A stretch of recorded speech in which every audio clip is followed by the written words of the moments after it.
University के professor Rahman और professor अस्कारी ने अपनी जनवरी 2010 की एक रिसर्च में पाया कि दुनिया में मुस्लिम्स और इस्लामिक कंट्रीज से ज्यादा non Islamic countries Islamic principles और एथिक्स को फॉलो करते हैं।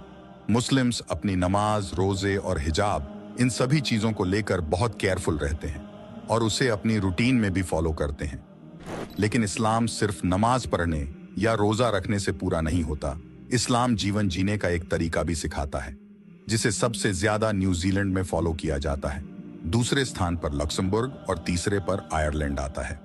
चौंकाने वाली बात तो यह है कि मलेशिया 38 पोजीशन पर आता है और सऊदी अरब 131वें नंबर पर। रिसर्च के दौरान एक चाइनीज बिजनेसमैन बताते हैं कि मुस्लिम बिजनेसमैन उनके पास 2 नंबर नकली आइटम्स पर किसी फला फेमस कंपनी का लोगो लगाने का ऑर्डर लेकर आते हैं और खाना खाने के लिए वह ये कहकर मना करते हैं कि यह हलाल नहीं है, इसलिए मैं इसे नहीं खाऊंगा। अब आप सोचिए, क्या 2 नंबर नकली सामान बेचना हलाल है? लॉर्ड बर्नार्ड शॉ ने कहा था कि इस्लाम सबसे अच्छा धर्म है और मुसलमान सबसे बुरे फॉलोअर। इस्लाम के 2 हिस्से हैं। पहला हिस्सा है ईमान। ईमान परवरदिगार पर उसके बंदे का फेथ है। जो चीजें इस्लाम में बताई गई हैं उन्हें फॉलो करना, जैसे नमाज की पाबंदगी करना, और जिन चीजों की इस्लाम में मनाही है उनसे हर हाल में दूर रहना, यह है ईमान। और इस्लाम का दूसरा हिस्सा है एहसान।